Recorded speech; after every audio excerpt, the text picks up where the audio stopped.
Nëse ka një figurë që mishëron urrejtjen patologjike serbe ndaj shqiptarëve gjatë luftës në Kosovë, ajo është Vidomir Shalipuri.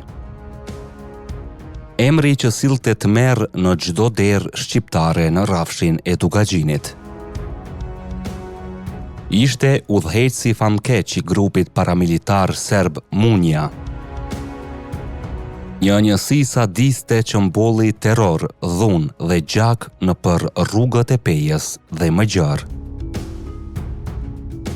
Ky ishte një grup që nuk njihte mëshirë. Ata nuk njihnin ndjenjë, as burëri, as nder. Për ta shqiptari nuk ishte njeri, por një objekt që duhej poshtëruar, torturuar, zhdukur. Viktimat shqiptare të pafajshme e të pambrojtura detyroheshin të kërcejnë me melodi popullore serbe. Pastaj goditëshin pa mëshirë me shkopin bejsbolli. Të tjerë detyroheshin të hanin gazeta vetëm për t'i dhënë kënaqësi këtij sadisti të etur për vuajtje njerëzore. Ndërsa ata vrisnin, mbanin kapele kaubojsh dhe kryqe të mëdha ortodokse në qafë, sikur të ishin shenjtor të një ferri ballkanik. Para se të zhytemi në këtë rrëfim trondetës, një lutje për ju që po e shikoni këtë video. Nëse zemra ju rreh kur dëgjoni për sakrificat e brezave që dhanë gjithçka për lirinë tonë, atëherë pëlqejeni këtë video dhe abonohuni në kanalin ton Histori Epike. Ky është misioni ynë, të sjellim në dritë historitë që për dekada janë heshtur, shtypur apo harruar. Dhe me ndihmën tuaj, zëri i së vërtetës do të dëgjohet më fuqishëm se kur më parë. Mbështetja juaj na ndihmon që të sjellim edhe më shumë rrëfime që nuk duhet të harrohen kurrë. Le ta mbajmë gjallë kujtesën kombëtare së bashku. Vidomir Shalipuri kishte ardhur në Kosovë në vitet 90.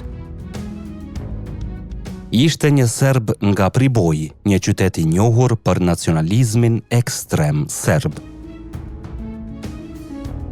Kishte qenë një rekrut i zakonshëm në ushtrinë jugoslave. Por më pas u ngrit në radhët e terrorit, fal politikës shoviniste të Miloševićit, që e bëri Kosovën një tokë të hapur për qetnikët, paramilitarët dhe banditët. Shalipuri erdhi për të zëvendësuar shqiptarët që ishin larguar me dhunë nga postet e policisë, administratës dhe çdo institucioni. Ishte vetëm një nga mira serb të papunë që u vendosën në Kosovë për të zbatuar planin makabër të spastrimit etnik. Ai nuk ishte vetëm. Mira të tjerë si ai, bandit me makina të vjedhura nga shqiptarët, syze djelli, patika me rroba ushtarake dhe snajpera në krah, u bën vegla të terrorit shtetëror.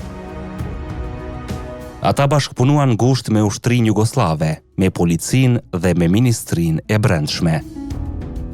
Ishin pjesë e një skeme të mirë organizuar që kishte për qëllim zhdukjen e shqiptarëve nga trojet e tyre. Por historia e shqiptarit nuk shkruhet vetëm me dhimbje. Ajo shkruhet me gjak, por edhe me lavdi. Dhe në këtë histori një emër qëndron si një rufe që ndriçoi terrin. Avni Elezaj, një djalosh vetëm 17 vjeçar nga Jabllanica e vogël e Pejës, Alba e vogël. Më 8 prill 1999, kur Serbia kishte filluar një ofenzivë brutale në fshatrat e Podgurit në rajonin e Dugaxhinit, Brigada 133 Adrian Krasniqi u vu në lëvizje për të mbrojtur popullsinë civile. Njësia speciale e kësaj brigade e udhëhequr nga Avniu kishte një mision, të ndalte tmerrin që vinte nga grupi Munja. Në fshatin Radavc të Pejës, në rrugën Pej-Rozhaj, Avniu dhe 4 bashkëluftëtar të tij organizuan një prit të rrufeshme. E dinin që grupi Munja po lëvizte në kolona. Djaloshi me mortaj krahu godet automjetin e parë. Një shpërthim i fuqishëm e shndërron në flak.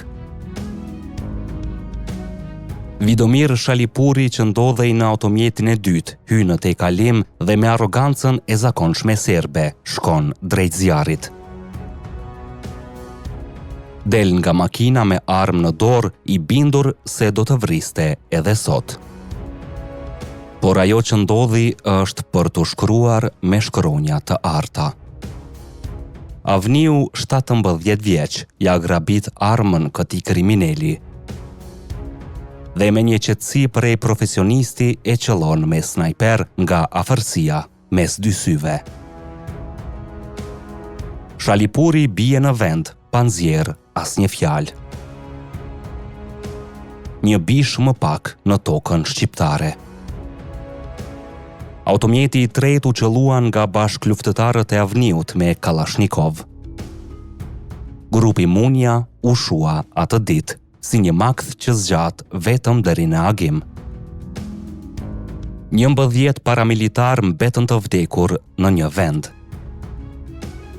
Makinat, armët dhe të gjitha pajisjet e tyre ranë në duart e UÇK-s si dëshmi për popullin, për civilet e Pejës, se kasapi i tyre nuk ecte më mbi këtë dhe.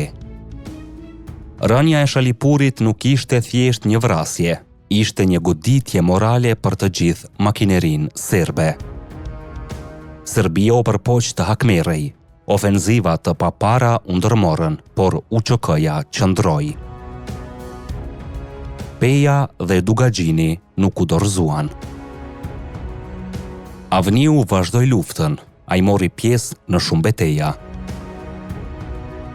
Ishte gjithmonë në vijën e parë të frontit. Pas luftës, ai u bë pjesë e TMK-s, një simbol i gjallë i rezistencës dhe lirisë. Por fati i kishte rezervuar një fund të dhimbshëm. Më 12 tetor 2002, Avniu u vra në qytetin e tij të lindjes, në Pejë, së bashku me bashkëluftëtarin Beki Mustafa nga klina e poshtme e Skënderajt. Askush nuk e di ende saktësisht kush e vrau. Disa thonë se ishte hakmarrje nga mbështetësit e mbetur të grupit Munja, por e vërteta mbetet e mbuluar. Disa kohë më vonë, edhe babai i Avniut, Smajli, u vra, një familje të rrugodit, por lavdia e tyre mbeti. Sot, historia e Avni Elezajt nuk është thjesht një tregim lufte, është një testament i qëndresës shqiptare, një kujtesë se edhe një djalë i ri, pa përvojë të madhe ushtarake, por me një zemër që rreh për liri, mund të përballet me një makinë terrori dhe ta ndalë atë përgjithmonë. Heroizmi nuk matet me vite, por me guxim, dhe Avni Elezaj ishte një mal prej zemre në trupin e një djaloshi 17 vjeçar. Kjo ishte historia e një djali që u bë legjend, i ri në moshë, por me shpirt më të madh se sa malet që e rrethonin. Ai nuk luftoi për lavdi, por për dinjitetin e popullit të tij. E tani kur historia flet, ajo kërkon dëgjues, por edhe zëra të rinj. Nëse kjo histori ju preku, ju frymëzoi apo ju bëri të reflektoni, ju ftoj të lini një koment më poshtë. Shkruani ndjesinë që ju la kjo video. Si ju bëri të ndiheni? Çfarë mendoni për trimërinë e këtij heroi? Çdo koment është një gur më shumë në monumentin e kujtesës kombëtare, sepse historia e një kombi jeton për aq kohë sa ne e tregojmë, e ndajmë dhe e nderojmë, dhe çdo koment i juaj është një nderim për ata që ranë, që ne të jetojmë të lirë.